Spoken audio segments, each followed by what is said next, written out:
diabetic. So the medical model, the paradigm that we're working under, believes that you're only sick if you meet a certain arbitrarily set number or arbitrarily set criteria. And this leaves a lot of people who have dysglycemia, messed up blood sugar, thinking that they're perfectly fine. And this is a problem, because if your blood sugar is messed up, you may not meet the criteria of being a diabetic, but you're still at higher risk for heart disease. You're still at higher risk for obesity. You're still at higher risk for Alzheimer's disease. You're still at higher risk for all of these health challenges that go along with messed up blood sugar, but because you haven't hit the criteria of being an official diabetic, you'll think you're fine. So you don't want to wait until you're diagnosed officially before you start to take corrective measures. What you really want to do is look at your symptoms. If your blood pressure is high, chances are pretty good you're dysglycemic. If you got kidney issues, chances are pretty good you're dysglycemic. If you got fatty liver disease, chances are pretty good that you're dysglycemic. If you're starting to get belly fat where you never had it before, chances are pretty good that you're dysglycemic. If you have brain fog issues, again, the chances are pretty good that you're dysglycemic. So you don't want to wait until you're diabetic before you start taking corrective measures. If you're symptomatic in any way, shape, or form, the chances are pretty good that you're dysglycemic. Why? Because the two fundamental ways that we break down are at the level of the digestive system and the level of the blood sugar system. All other health challenges, psoriasis, osteoporosis, Alzheimer's disease, Parkinson's disease, you name it, autoimmune issues, cancer, whatever, they all are secondary to digestive issues and blood sugar issues. So if you have a health challenge, you almost by definition have a digestive issue and a blood sugar issue. Why is this important? Because at the level of the digestive system and the blood sugar system, we have control. At the level of your Parkinson's disease, you have no control. And that's why if you go to the doctor for Parkinson's disease, they'll say, sorry, there's nothing we can do about it. If you go to the doctor for, you have Alzheimer's disease, they'll say, sorry, there's nothing we can do about it. If you have fibromyalgia, sorry, there's nothing we could do about it. If you have osteoporosis, sorry, there's nothing you could do about it. In fact, all chronic degenerative diseases will have sorry, there's nothing I can do about it attached to it, because we don't work at the fundamental level. We don't work at the place where we have control. We work at the level of the symptom, the level of the brain fog, the level of the movement disorder, the level of the thinning bones, the level of the skin issues. We work at the level of the disease, but not the level of the cause.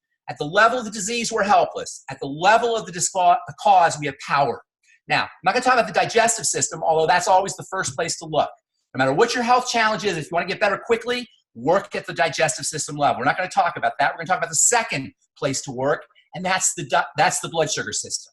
Now, we call it diabetes, but on the talk or on the advertisement for the flyer, we call it diabetes, but really it's dysglycemia. Does that make sense, you guys? Just nod your heads if that makes sense.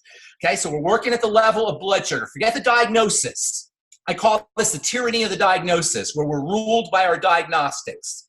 Our diagnostics are there for convenience. They're there so you can get coded into the computer, so the doctor can see what specific drugs to give you. So you can go to his book of protocols and read to see how he treats your specific disease. That's not important for getting better. What's important for getting better is the cause, and in terms of diabetes, we're talking messed up blood sugar. So how do you deal with messed up blood sugar? Well, there's two causes, as I say, for messed up blood sugar. Number one, nutrition, and that means the foods we eat or the foods we're not eating. And number two, stress. So let's first take the stress aspect. Stress is controlled or modulated by a hormone called cortisol. You guys have probably all heard of the word cortisol. From a biological or biochemical perspective, when you're freaked out about something, your body will mobilize you for what's called fight or flight, either fighting or running. That's the fight or flight response that you've all heard about. So where does the body get this extra energy to fight or to flee, to fight or to run? It gets it from the liver. The liver will produce sugar, will actually manufacture sugar from fat, and then the sugar goes into the blood and gives you quick energy. Problem is, when the sugar goes up in the blood, a biochemical response is initiated that pulls the sugar out of the blood, because the body doesn't like to have sugar in the blood for a long period of time. Sugar is very dangerous. Sugar is very explosive. For you guys, if you're ever baked, you know that if you ever get a sugar burn, it really burns. It's super hot. Sugar burns things. And when sugar is in the blood, it burns different proteins. It burns proteins in the blood, but even worse, it burns proteins in the blood vessels. When it burns proteins in the blood vessels, you can run into eye problems, especially small vessels, microscopic vessels, and diabetes or dysglycemia is the leading cause of blindness because the sugar in the blood will burn the blood vessels in the eyes. Diabetes is the leading cause of amputation because of the extremities, the fingers, the toes, the hands, the feet, because the blood vessels in the extremities will burn from excess blood sugar. Dysglycemia, elevated blood sugar, messed up blood sugar is a leading cause of kidney disease. Why? Because the kidneys have lots of microscopic blood vessels and those have a tendency to burn. So sugar has to be removed from the blood very quickly. So you run into a stressful situation. It doesn't have to be a lion or a tiger or bear. It could be your crappy relationship, or it could be your kids, or it could be your credit card bills, or it could be your boss or your job, or it could be politics, or it could be anything that's freaking you out. Because to the body, being worried about your credit card bills is like from an evolutionary perspective, being worried about a lion or a tiger or a bear. So you get your credit card bill. This causes stress in the body. Your stress hormones go up, and to the body thinks, oh my God, I'm going to have to fight or I'm going to have to run. So sugar is released into the blood. Because sugar is so dangerous, the body's hormone system will kick in and it will remove the sugar out of the blood. And this keeps happening over and over again. If you're under a lot of stress, the sugar goes up, the sugar goes down, the sugar goes up, the sugar goes down. And this is called the high blood sugar, low blood sugar roller coaster. And eventually what starts to happen is the body stops listening and the sugar stays high. The body stops trying to pull the sugar out. It just gets tired. That's called resistance, or insulin resistance, some people will call it. And what happens then is the blood sugar stays high. So the first reason why blood sugar becomes elevated is because of long-term up and down, up and down, up and down following stress. So stress is the number one thing to control, and there's lots of ways to do that. The best way to control the stress response, or cortisol, is to practice what I call SDR breathing, slow, deep, rhythmic breathing. And the best way to tell how powerful slow, deep, rhythmic breathing is to get a blood pressure cuff and take your blood pressure. By the way, high blood pressure is one of the things that happens when you get this high blood sugar, low blood sugar roller coaster and elevated cortisol. So if you take a blood pressure cuff, you take your blood pressure, and then you wait a couple minutes and do practice SDR, slow, deep, rhythmic breathing, and take your blood pressure again, you'll notice your blood pressure will drop like a stone. And that's an indicator of how powerful SDR breathing is for relaxing the body, for lowering cortisol, for keeping the blood sugar from going up and going down and up and down in this high blood sugar, low blood sugar roller coaster cascade. Another way to relax the body is to use warm water, hot tubs or warm showers or warm baths, even warm water on the face, even warm water on the hands will relax the body. I'll tell a little story here. It's a bit on the inappropriate side, but it's illustrative of how warm water can relax the body. When we were kids in camp, we used to play a nasty trick on people when they were sleeping. We would take their hand and put it in warm water while they were asleep. And you know what they would do? Anybody know? Tony's laughing because I think you did that nasty trick too, Tony, probably when you were a kid, right? They wet the bed, right? You know what I'm talking about? Because it relaxes the body. Just warm water in the hand or just dipping the hands in warm water has a relaxing effect on the body. There's also wonderful nutrients that you could use to relax the body. Niacin, we have a product called the Ultimate Niacin, is a wonderful way to relax the body. So important for relaxation of the body that it's actually the single most important antihypertensive drug you could, or nutrient you could ever take. It's just as strong as, or just as effective, I should say, as regular antihypertensive, prescription antihypertensives.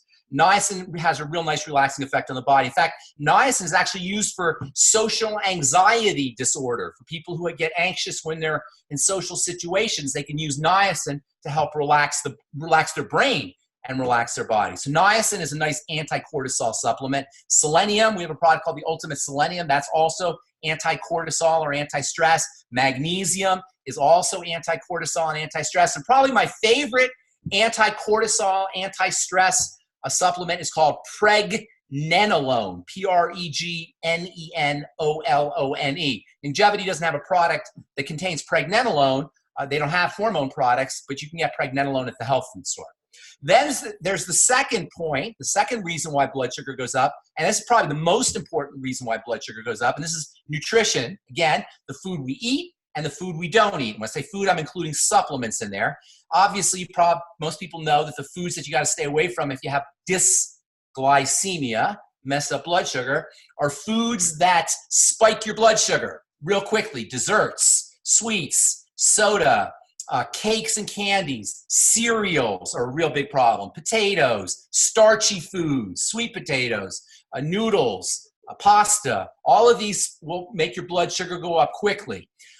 Then there's the nutrients that you can use that will help, and foods that you can use that will stabilize your blood sugar. One of the most important things you can do to stabilize your blood sugar is eat fiber, especially vegetable fiber. Fiber has a way of slowing down the release of sugar into the bloodstream. This is why fruit juice, by the way, is not a health food. Fruits themselves contain fiber that slows down the release of sugar. But when you drink apple juice instead of an apple, or pear juice instead of a pear, or grape juice instead of grapes, you lose the fiber. You just get the straight sugar, and fruit juice is an awful, awful food for everybody, but especially for diabetics or dysglycemics. Then there's the nutrients that you can take that help stabilize blood sugar, and there's a whole slew of them.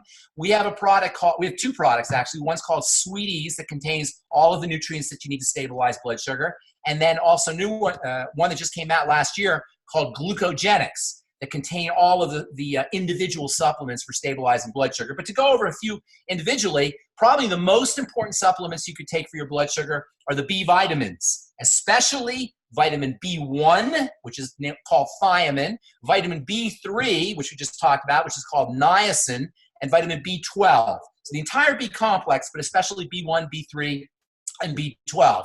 Magnesium is super important for stabilizing blood sugar. You can get magnesium supplements. We have a supplement called Osteomag, which contains magnesium.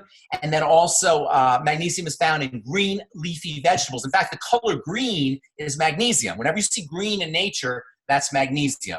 Selenium is super important for blood sugar. Selenium is part of the production is involved in the production of insulin, as is sulfur. And selenium and sulfur are two very important minerals for helping people stabilize their blood sugar, specifically because it helps the hormone insulin work better. Sulfur is best taken in the form MSM, which some of you may have heard of. We have MSM in a lot of our products, and there's MSM in a couple of in the Sweeties as well as in the Glucogenics, I'm pretty sure. And then selenium, we have a product called Ultimate Selenium, which will get you your selenium. Zinc is super, super important, both for insulin and for blood sugar. Zinc is probably one of the most important mineral deficiencies that people suffer from around the world, and supplementing with 50 milligrams of zinc is a good idea. There's a little bit of zinc in the Glucogenics, but you probably want to take some extra zinc if you're dealing with blood sugar problems. And then also chromium and vanadium. These are the two minerals that get the most press for helping stabilize blood sugar, and you'll find both chromium and vanadium in the Glucogenics as well as in the Sweeties. And then my favorite supplement probably is something called alpha lipoic acid. That one has got benefits for almost every part of your body, especially the liver, but it's also important for helping stabilize blood sugar if you're dealing with dysglycemia.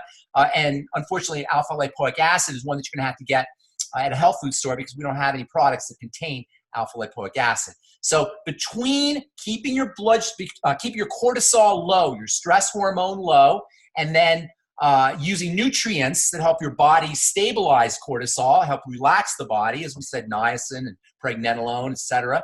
And then keeping the food, keep controlling the food that you eat, keeping your food intake, your calories low. I didn't talk about that, but calorie restriction in general is a good idea, but especially staying away from the high sugar foods, the fast burning sugar foods, like the sweets and the breads and the pastas, etc. And then using supplements everybody, no matter what their blood sugar is, will notice a drop in their blood sugar without drugs, without insulin. In fact, if you are on insulin and you use these strategies, you can get off of your insulin. And if you do have a diagnosis of diabetes, or even if you don't have a diagnosis of diabetes, but you're dealing with dysglycemia, it is completely 100% reversible. Diabetes is reversible. I don't say cure. Cure is magic. I say reversible because that's science. We don't use cure. We don't use the cure word. In fact, doctors hate when you say the cure word. You can go to jail for saying the cure word for some things. You don't need to say the cure word. You say reversible because the body is a healing system, and reversibility is built into biochemistry. So all health challenges are reversible, but nothing is more reversible than dysglycemia or diabetes. You can reverse the condition in 24 hours, at least begin to reverse the condition in 24 hours. And if you're diagnosed as a diabetic, next week, you don't have to be diagnosed as a diabetic. In fact, within 24 to 48 hours, your blood sugar can stabilize if you take into account these strategies that we just talked about. Now, last thing I want to say, and then I'll take some questions if you have, is there's two very underappreciated strategies for lowering blood sugar that don't cost a penny. And you don't even need to supplement to get your blood sugar lower with these two strategies. Number one, exercise. And it could be something as simple as walking around the block. When you exercise the body, the sugar that's in the blood goes into the muscle. So moving the body, especially after you have, if you fall off the wagon and go to a Christmas party or a birthday party and eat a bunch of cake and eat a bunch of cookies, eat a bunch of foods that you know you shouldn't have eaten, go take a walk or go get on the exercise bike or do something to move the body, and the blood sugar will go into the muscle and you'll lower your blood sugar very effectively. That doesn't cost you anything to do. The second way that you can lower blood sugar that doesn't cost you anything to do is drink water. Blood sugar is measured by something called concentration. So when they measure your blood sugar, they're measuring the concentration of sugar in the blood fluid. By drinking water, you dilute the blood fluid and your blood sugar concentration drops. And you can test this yourself. If you wake up in the morning, anybody who has diabetes or dysglycemia who takes their blood sugar knows that in the morning, your blood sugar is higher. Why? Because throughout the night, you haven't drank any water. Throughout the night, you may have gone to the bathroom once or twice, and now you've lost water. So in the morning, our blood is more concentrated, and that means our blood sugar concentration is higher.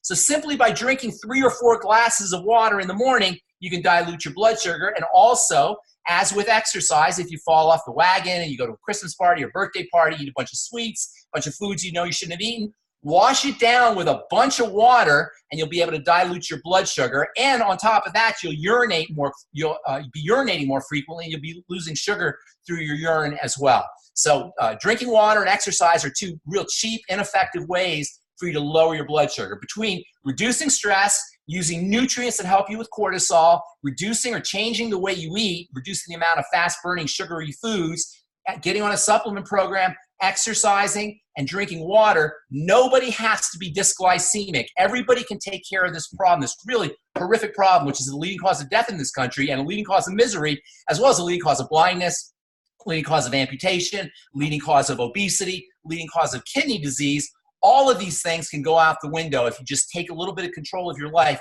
with these various strategies. All right? Does that make sense, you guys? That's how simple health is. Did I say anything complicated or anything super scientific or medicine-y, or you had to go to college for 4 years, you had to get a medical degree to understand? Health is so simple. We overthink. In fact, smart people, I've noticed, suffer from a disease that has nothing to do with the body. It has everything to do with the mind. It's called overthinkitis. And that's a disease that smart people suffer from. We overthink. Diabetes and health challenges are very, very simple to deal with. If you really want to simplify all health challenges, good things in, bad things out. Good things are quality food, water, exercise, as well as spirituality, mentality, good emotions. Bad things are crappy emotions, crappy thoughts, crappy food, lack of oxygen. There's bad things that we have, and there's good things that we have. We just want to put more good things in and bad things out. Nobody has to be condemned to their diagnosis. Nobody has to be condemned to a health challenge. All health challenges lend themselves to reversibility because it's in the body's nature to heal. All right? So if you're interested, but I didn't mention the longevity business, but if you're interested in these ideas, you might want to think about the longevity business, especially if you're an entrepreneur. Tony is starting a team. If you're an entrepreneur, you're entrepreneurially minded, and you like health, and you like helping people, you owe it to yourself to at least take a look at the longevity business opportunity. I know Tony was all over it when he first heard about it, as well as Joseph. So if anybody out there is listening and is compelled or finds it interesting, these ideas that we talk about with health, as well as making a little bit of money, see Tony or see Joseph and sign up. We'd love to have you on our team. Okay, I don't see any questions, Tony. Anybody have any questions out there in Zoom land? Hi, I have a question. I didn't know if I should type it in. Yes, you can ask me. I see your pretty picture, but I don't see you. Oh, thank you. What is your name? Pia. Hi, Pia. Where are you from? Hi. Where are you from? I'm from California. And where are you? Sacramento. Oh, very nice. Okay, cool. What's going on today? So my question is, you mentioned something about low calorie. Yes. I actually tried keto out and have lost a lot of weight, and my goal is to control my blood sugars, hopefully reverse it. Okay.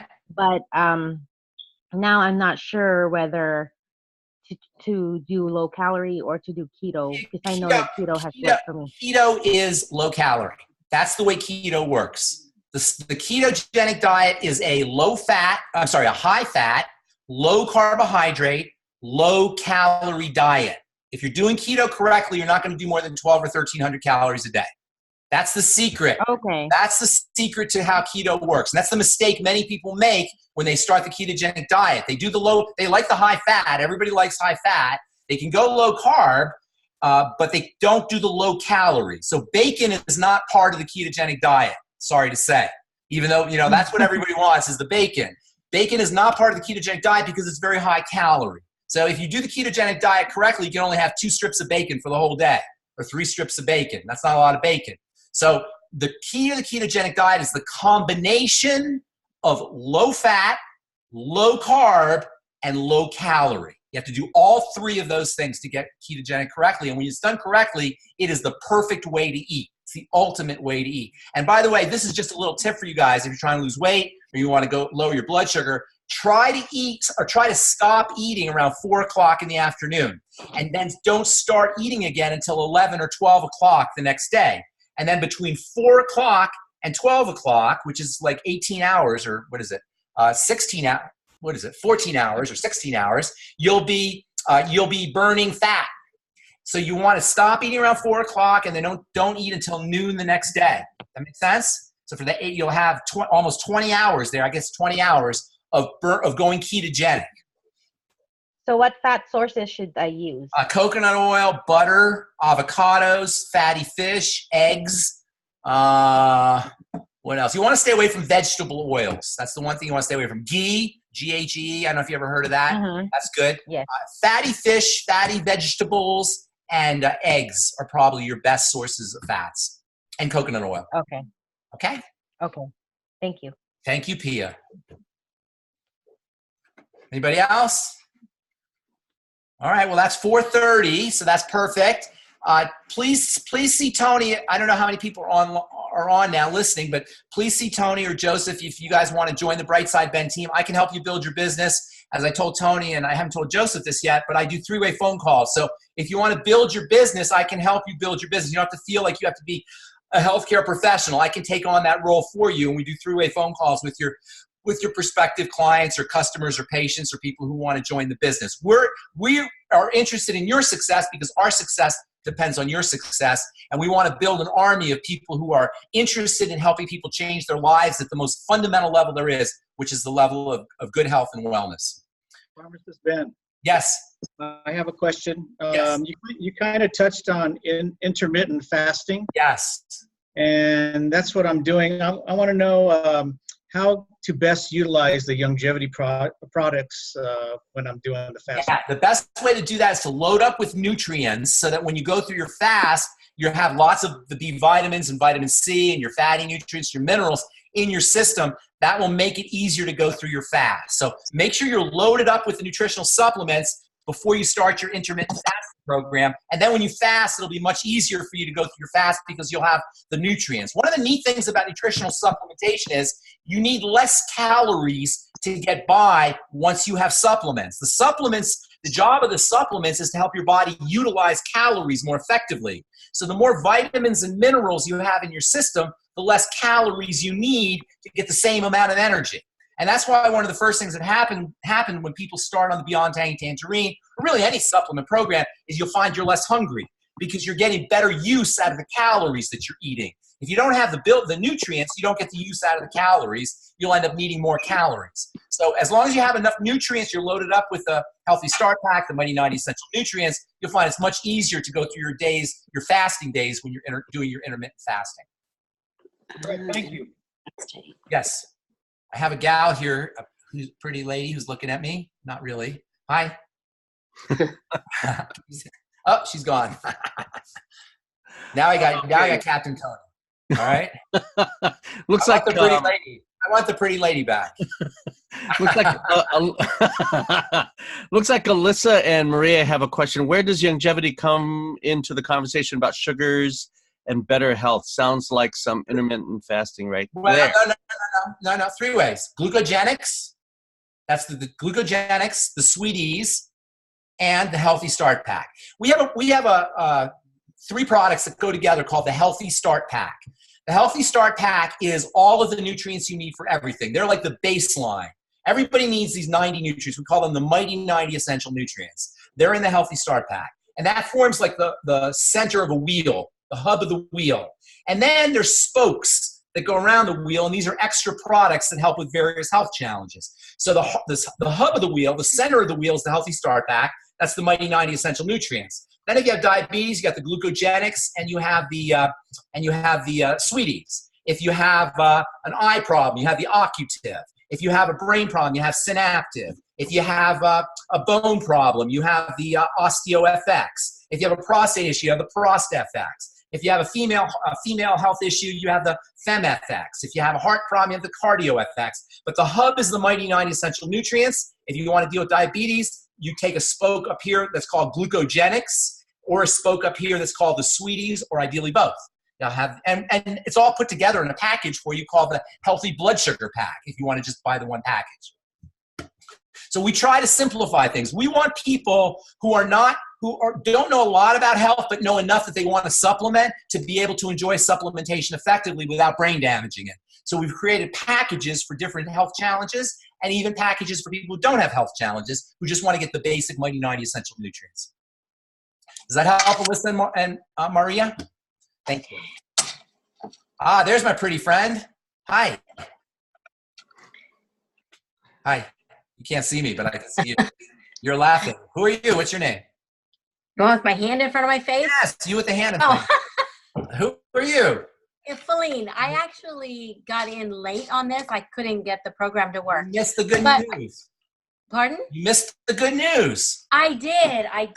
And that's my question is I want to find out how I can go back and get that information. Tony, is there a way to get back, Tony? To get back everything, Tony? You know, I had a tough time trying to get this thing to record, so I got you in mid-conversation when you were talking about oh my gosh, dysglycemia. Dysglycemia, yes. So when you first introduced the thought, that's what I missed, or that's what everybody missed in the recording. And so, yeah, if you want to just cover. Yeah, what we said was a lot of people feel like, oh, I had my blood sugar tested, so I'm fine. The doctor checked my blood sugar, he said I'm fine. What I was telling people was the criteria for assessing whether you could be diagnosed as a diabetic or not is a very arbitrary number. The number is 120. 120 decigrams per liter. It doesn't really matter, or deciliters, or it's a unit of, I think it's milligrams per deciliter of blood, milligrams of sugar per deciliter of blood. That doesn't matter. We'll just say 120. The point I'm making is if you're 119.9999999, but you're not 120, you're good. And I'm telling people that's arbitrary. It doesn't matter. If you're symptomatic, you may not have an official diagnosis of diabetes, but you're still dysglycemic. That means messed up blood sugar. Dys means messed up. Glycemic means sugar. Emia means blood. dysglycemia. So if you're overweight, if you have high blood pressure, if you have kidney problems, if you have brain fog or cognition issues, if you have high blood pressure, if you have cardiovascular health issues, whether or not you've been diagnosed as a diabetic, you're dysglycemic. And that's what counts. It doesn't matter what your diagnosis is, it matters what your chemistry is. The diagnosis is just an arbitrary word. It's a convenience for people to put you in the computer. So you can get coded for the insurance premium, and you can get a certain protocol, and you can get certain drugs. That doesn't matter. What matters is your biochemistry, and that has nothing to do with whether you're been diagnosed as a diabetic or not. Go by your symptoms. If you're gaining weight where you never gained weight before, if you got a little belly pooch called a beer belly, if you got any high blood pressure, cardiovascular health issues, kidney problems, liver problems, all of these are signs that you're dysglycemic, whether or not you've been diagnosed as a diabetic. Hmm. So I've been diagnosed with pre-diabetes. That's dysglycemia. Pre-diabetes is dysglycemia. They caught on, so now they call it pre-diabetes, right? Like you're pre-sick. That's like saying you're pre-sick. You're not sick, you're pre-sick. That's silly. You're dysglycemic. Your blood sugar is whacked out, and that's what counts. So for you, you want to do all those things we talked about. And if you can get a chance, I don't know if Tony can get you a replay, or if you have access to the replay, we talked about all kinds of strategies for that. Okay. Thank you. Thank you. What's your name? What is your name? Feline. Feline. Feline, yeah. Thank you, Feline. You're welcome. Thank you. All right, you guys.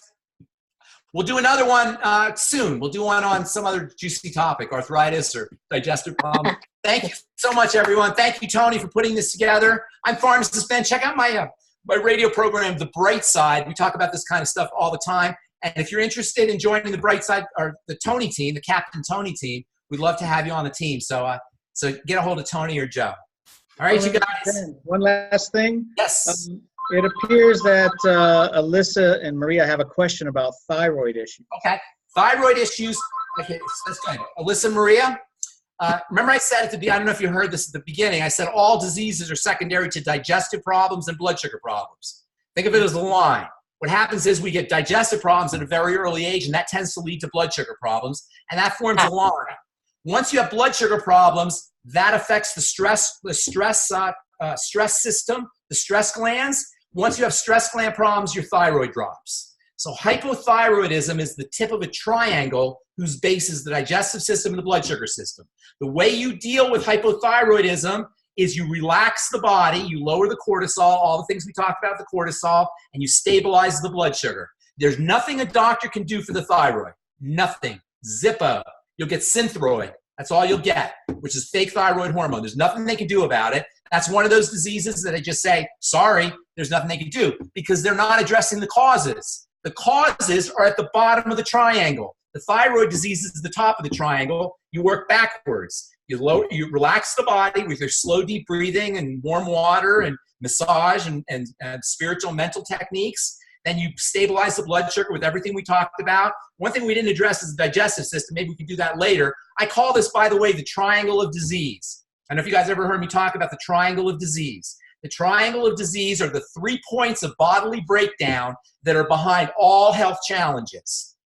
Behind hypothyroidism, behind autoimmunity, behind brain and neurodegenerative diseases, behind cancer, behind heart disease. You'll find this triangle of hypothyroidism, blood sugar problems, dysglycemia, and messed up digestion.